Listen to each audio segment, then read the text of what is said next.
Data.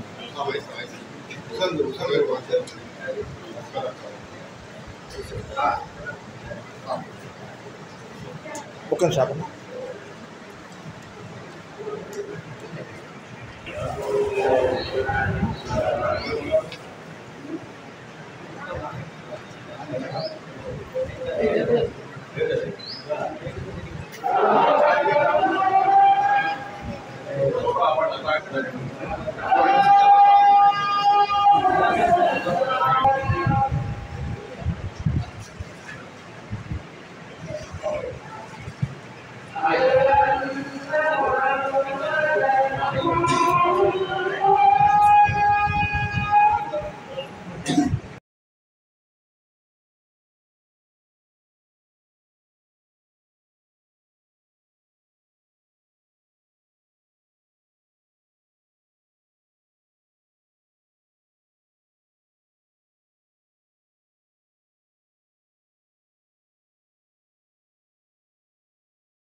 Telangana cross రోడ్ల ఉన్నటువంటి ముస్లిం సోదరులపై ఏర్పాటు చేసినటువంటి రంజాన్ పండగకి ఇఫ్తార్ విందు ఏర్పాటు చేసినటువంటి ఈ యొక్క వరంగల్ క్రాస్ రోడ్ ఉన్నటువంటి సురేష్ నాయక్ గారికి అట్లనే ముస్లిం సోదరులందరికీ కూడా రంజాన్ శుభాకాంక్షలు తెలియపరుస్తూ వారు ఏదైతే ఉన్నదో ఈ రంజాన్ పండగ యొక్క అర్థం అన్ని మతాలు అందరూ శాంతియుతంగా ఉండాలనేది ఒక సందేశం ఉంటుంది కాబట్టి ముస్లిం సోదరులు మిగతా వర్గాలు అందరూ కూడా శాంతియుతంగా అన్ని వర్గాలని ప్రేమాభిమానాలతో ఈ రకంగా ఇఫ్తార్ అందించే కార్యక్రమం కావచ్చు.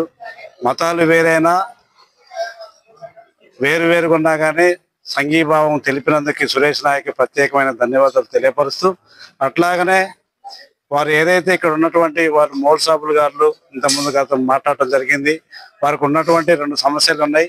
ఒకటి షాదీఖాన్, ఒకటి దాంతో పాటు శ్మశాన వాటికి కావాలనేది ఇంత గతంలో కూడా మా మంత్రివర్యులు శ్రీనివాసరెడ్డి గారి దృష్టికి తీసుకుపోవడం కూడా జరిగింది. అట్లాగనే మరొకసారి మళ్ళీ మా మంత్రివారి దృష్టికి తీసుకుపోయి ఖచ్చితంగా ఈ ఏరియాలో ఉన్నటువంటి ఆ సమస్యల 2 పరిష్కారానికి ఖచ్చితంగా మా వంతున మేము కృషి చేస్తామని తెలియపరుస్తూ, ఈ యొక్క అవకాశం ఇచ్చిన ముస్లిం సోదరులకు కూడా ప్రత్యేకమైన ధన్యవాదాలు తెలుపుతూ వారికి మరొకసారి రంజాన్ శుభాకాంక్షలు తెలియపరుస్తా ఉన్నారు.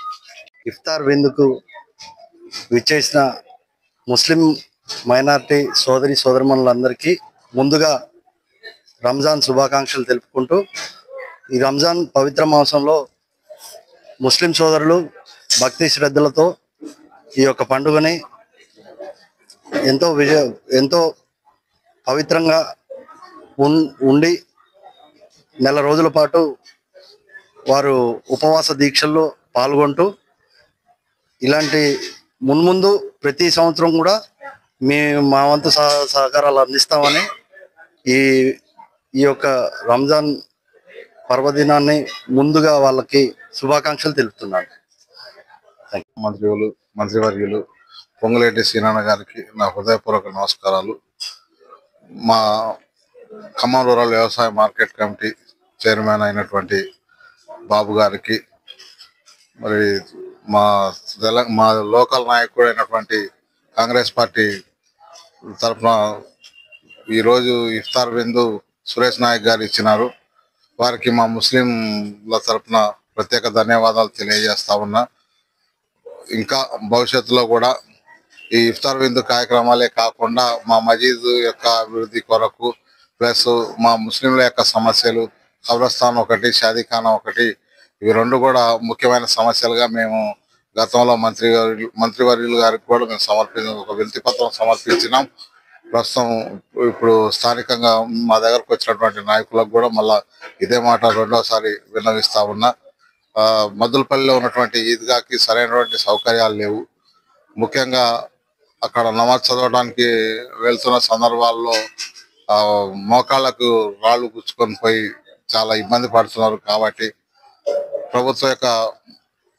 ప్రభుత్వం తరపు నుండి ఈ మద్దులపల్లి పంచాయతీలో కట్టినటువంటి ఈద్గాకి ఏదైతే ఉందో ప్రభుత్వం నుండి ఒక సహాయం చేసి దాన్ని అభివృద్ధి పనులు వెంటనే స్టార్ట్ చేస్తే బాగుంటుందని చెప్పి పెద్దలందరికీ సవినయంగా కోరుతా ఉన్నాను. ముఖ్యంగా తెలంగాణ రాష్ట్ర మంత్రివర్యులు పొంగులేటి శ్రీనారాయణ గారు రెవెన్యూ శాఖ మంత్రులుగా ఉన్నారు. కాబట్టి దానికి అభివృద్ధి పనులు ఏవైతే ఉన్నాయో, కబ్రస్థాన్ అనేది మెయిన్ ప్రాబ్లం ఉన్నది. ప్రస్తుతం ఏంటంటే మా ఖమ్మం రూరల్ మండలం ఏదలాపురం మున్సిపాలిటీగా అభివృద్ధి చెంది ఇప్పుడు సపరేట్ అయినది. అయితే కొత్తగా వలసపోయి వచ్చి ఉద్యోగాలు అయితే ఇక్కడ స్థిరపడిపోయినటువంటి వ్యక్తులు చాలా మంది ఉన్నారు. ఉద్యోగస్తులు కానివ్వండి, వేరే ఇతర వృత్తుల వారీగా చాలా మంది ఉన్నారు. అటువంటి వాళ్ళు అకాల మరణం చెందినప్పుడు వారిని ఖననం చేయాలంటే చాలా ఇబ్బందిగా మారుతా ఉంది. ప్రస్తుతం ఉన్నటువంటి వరంగల్ క్రాస్ రోడ్ మధ్యలో ఉన్నటువంటి కబ్రస్థాన్ అనేది స్థలం సరిపోనంత తక్కువగా ఉన్నది. కాబట్టి వీలైనంత తొందరగా మంత్రివర్యులు ఇటు విషయం పైన ప్రత్యేక శ్రద్ధ తీసుకొని మాకు మా ఖమ్మం రూరల్ మండలం మరియు ఏదలాపురం మున్సిపాలిటీ వారికి కబ్రస్థాన్ స్థలాన్ని ముఖ్యంగా కేటాయించి ముస్లిం సోదరులను ఆదుకుంటారని చెప్పి ఆశిస్తా ఉన్నాను.